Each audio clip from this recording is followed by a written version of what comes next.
It became clear to me that Palestinian liberation struggle and queer liberation struggle are entangled with each other. Hello sisters, I was born and raised in a city called Haifa. Haifa is located right between Jaffa and Beirut. Some people refer to the state in which Haifa is located as Palestine, some others refer to this area as Israel. I prefer Palestine. The thing is, what I'm going to talk about is to demonstrate why the question of how we name this area, even though it is symbolically important, it remains rather a symbolic act and doesn't address the materialistic, unjust conditions that shape the lived realities of everybody who lives between the Jordan River and the Mediterranean Sea. I'll give you one example. Haifa is known to be a city where Jews and non-Jews, where Palestinians, Nakba survivors and non-Palestinians share the same municipality. We all have the same mayor. But yet we are kept in a state of apartheid, also in a city of coexistence, as our mayor liked to call it.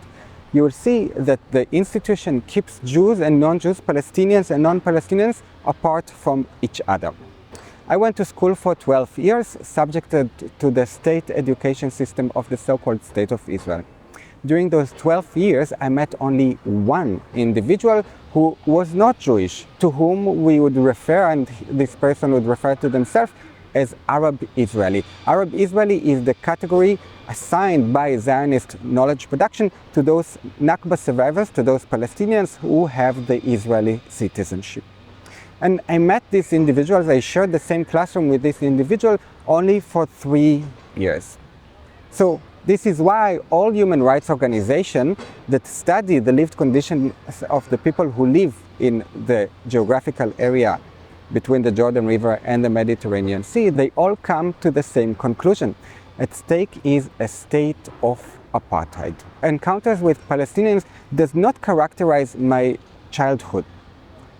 But then things started to change. When I reached puberty, when I was 14, 15, something like this, I realized that I am queer and I could not straighten up towards the standards that were designed by heterosexuals for heterosexuals to feel at home. And this experience was quite alienating. So I was looking for a safe space for queer youth in the city of Haifa. Interestingly enough, perhaps not quite surprisingly, not only Jewish queer youth made the way to this safe space in Haifa, but also Palestinian queer youth. And for me, it was the first time in my life that I met Palestinians who would refer to themselves as proud Palestinians, not just because they are queer, but also because they are Palestinians. And it is through encounters with queer Palestinians that they helped me to understand that what characterizes the society in which we live is much more precisely one that has been designed by Jewish heterosexuals for Jewish heterosexuals to feel at home.